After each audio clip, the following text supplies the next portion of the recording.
Okay, people. So now it's February 15th, 2019. I'm sitting in my sewing room, right?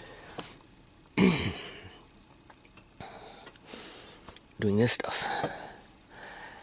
And I just want to point out, there's Uncle John's signature. Right? Here is his will, people. His one and only original will. It's right here. Fraser Health Authority and their staff completely ignored it. They completely ignored everything about Uncle John. Okay? Because the senior nurse went in there and wielded her political arm and decided to get greedy for money and keep it in the family by any means necessary. Right? So anyway, there's that pile. This is an amendment because after I went through what I went through with these people at Drew the Dragon, I just went into amending this one. Right? And I filed it. But I didn't submit all the documents. I only submitted one set. One I'll show you.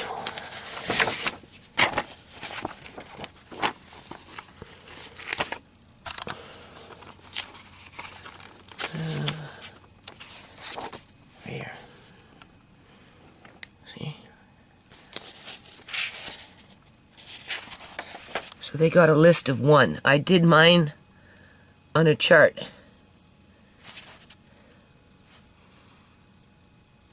Right, I don't know what that all says. That everything to do with Uncle John. Because you have to remember, they accused me of stealing his wallet, people. His ID. His ID is still sitting in the box where it's been forever. Waiting for Uncle John. It was the paramedic who gave back the ID.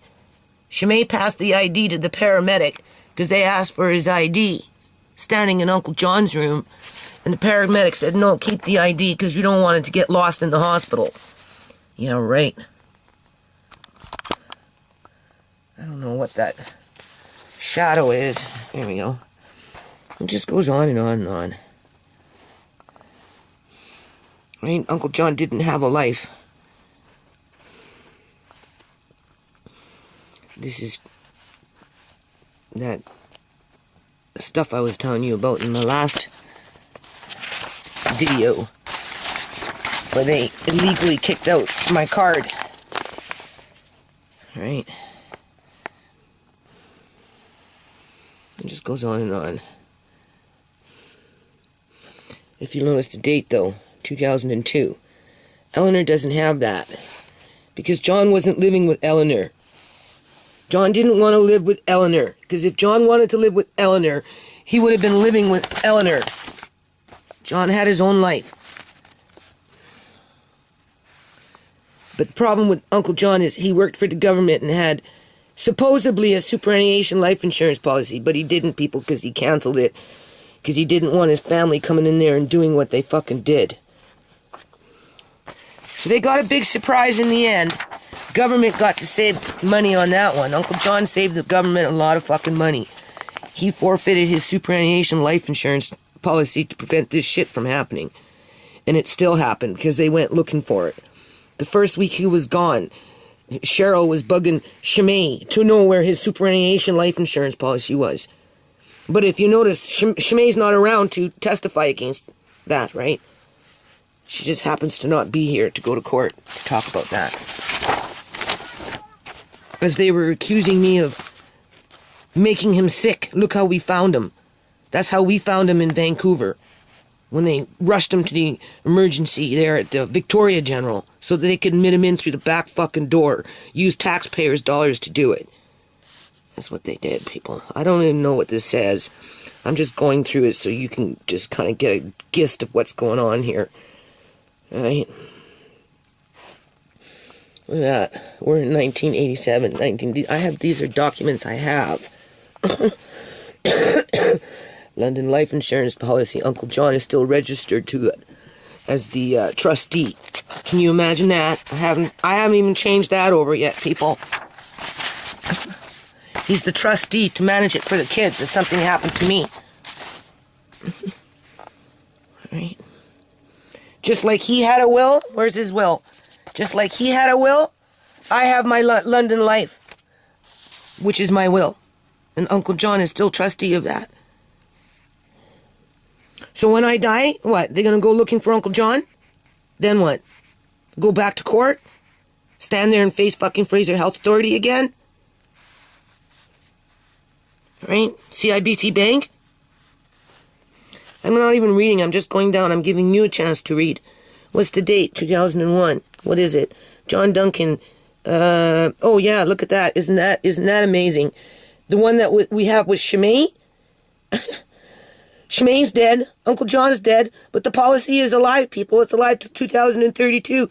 Can't do shit about it. Shimei wanted that money to go to school. And she couldn't get it. Where is it?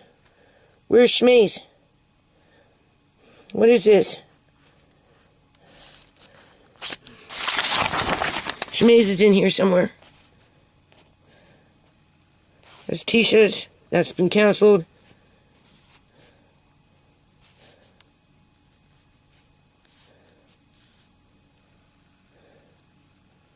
This is when took out money, got cut off welfare, 5 kids, 2003. They wouldn't let me sign back on because I had trust funds. They told me to go use my trust funds. So I did. See? Joint.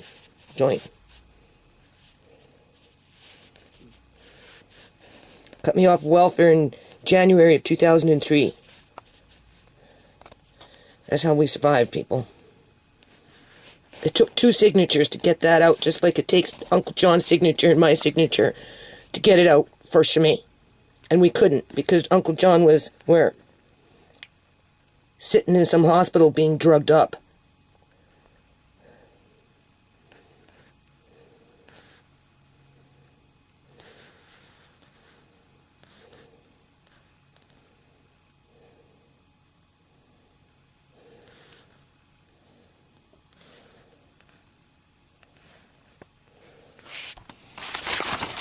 Where's Shimei's? Where is Shimei's? I'm reading fast now. Right here. Do you see it? That's when we started it, people, in 95, when she was born. And it's on complete lockdown, going into the Federal Reserve of the Canadian Bank, because CIBC Bank and Fraser Health Authority have basically, I don't know what they've done, people. I just don't know what they've done. I just know that Shimei's not here to access it. And even if she was, she couldn't, because Uncle John it still requires Uncle John's signature. So, technically that belongs to Amari. But Amari can't even get it.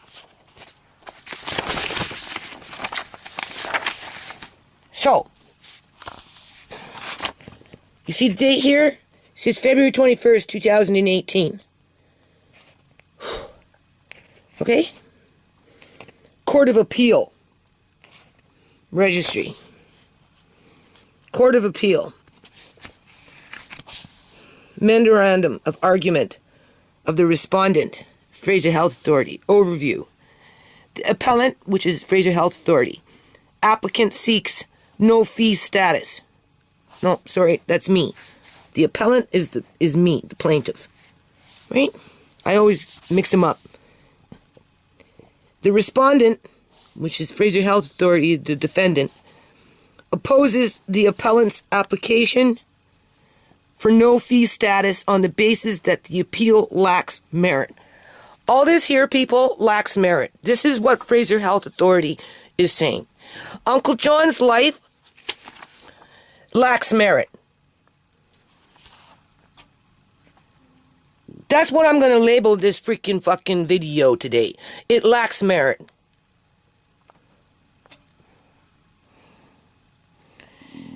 Okay. The intended appeal arises from the order of Mr. Justice Bowden, made on December 7th.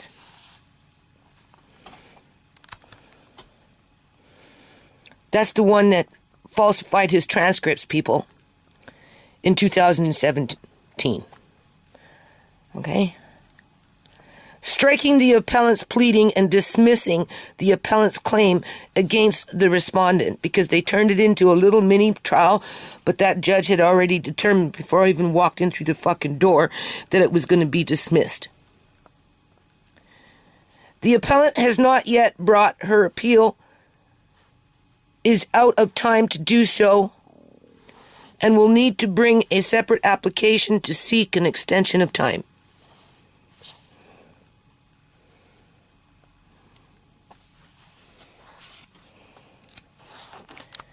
Okay? So anyway, I'm just going through this stuff now. I just wanted to point out that there's Uncle John's original will. It's in the envelope with original documents. Alright, because I'm just saying. Hold on a minute. This stuff isn't easy to do.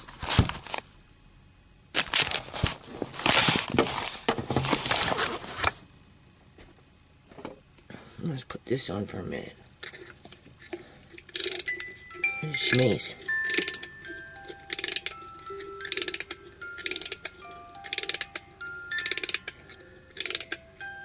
Well, did the Fraser Health Authority call it irrelevant?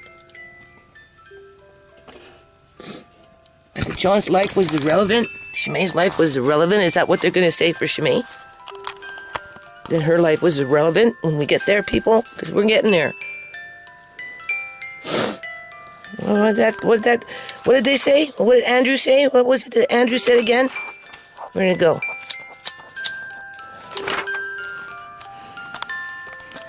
Lacks merit. The respondent opposes the appellant's application for no fee status on the basis that the appeal lacks merit.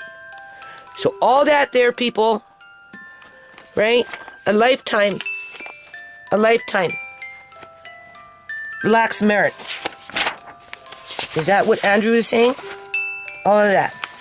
Shmai's life, when we get there, is going to lack merit.